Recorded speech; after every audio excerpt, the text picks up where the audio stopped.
Dust off your suitcase and maybe even grab your passport because our next exciting guest is making us get creative with our vacations. And not only that, her and her husband are making sure that we do so by not just settling for any ordinary hotel room. Joining us is author and viral travel host, Margaret Beinart. Thank you for having me. Your enticing photos of cool hotel rooms are not just getting the attention of millions on Instagram and TikTok, but encouraging us to explore new places and start planning our next vacation today. So tell us about how you and your husband got started on this journey. We were both photographers already when we met, and then we started doing work as photographers together. So we were traveling a lot, staying in a lot of very boring hotels. And eventually we thought maybe we should try to find something a little more unique so that we're not always in the same type of room. And that's when we found this whole world of cool, both vintage and new theme hotels. We noticed how much it made our trips far more exciting to have an experience that was so intimate and unique in a way that pulled us out of our day-to-day routine. Even in travel, a hotel room can look the same in every city, a lot of white walls and gray carpeting.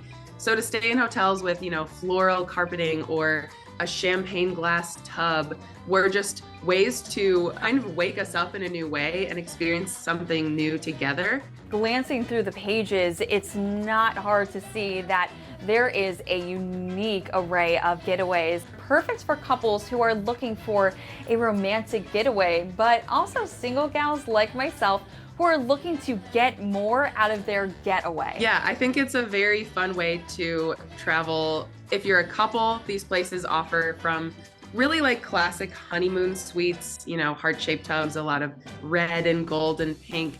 But also, I think for a lot of my friends who are also looking for somewhere fun to get a great Instagram photo, go stay in a fantasy suite where the bed is in the shape of a giant seashell. Go stay in a jungle room where your room is surrounded by fake palm trees, and it offers you this really fun, almost kind of backdrop. It's almost like a stage of a Broadway show, and you get to just kind of be a part of the show there. Tell us about the rooms that have most captivated you, some of your favorites. It's so hard because there are so many beautiful places that just offer something so wild. I think I'm always torn between the Poconos hotels that have the original heart-shaped tubs and the champagne glass tubs.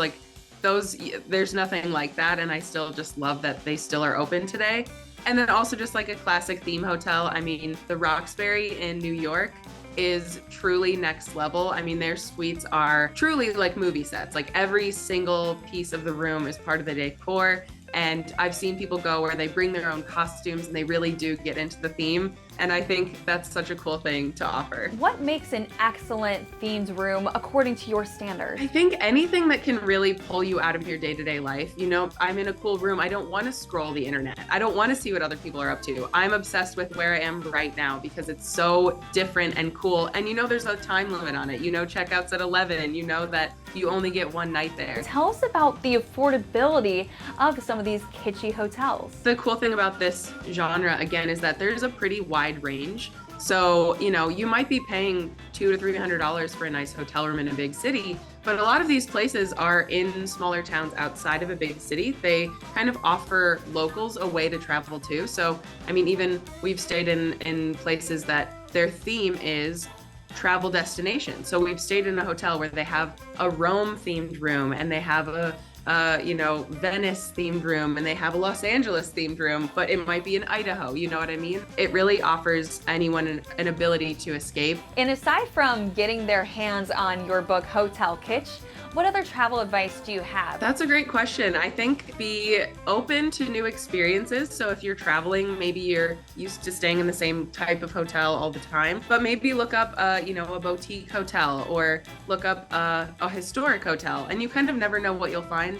I will also say, we've found theme rooms just by asking the person at the front desk, do you happen to have any special honeymoon suites or theme rooms that you don't advertise? And it's shocking how many places just don't advertise their theme rooms. You just have to know to ask, or maybe the locals know. But always ask. Ask if they have a honeymoon suite. You never know where you're going to find a heart-shaped tub. Where can we get our hands on the book Hotel Kitsch? It's on Amazon, and you can also just go to hotelkitsch.com, where we've listed more places that sell it. We've seen it in a lot of local stores too, so that's been really fun. Well, Margaret, thank you so much for joining us and telling us about Hotel Kitsch, a pretty cool tour of America's fantasy getaways. Just flipping through the pages, I already feel as though I am in vacation mode and in these hotel rooms, and I already know where you'll find me next. In Cinderella's carriage. Thank you so much for joining us again, and I can't wait to see where our viewers will travel to next. Of course, thank you so much for having me.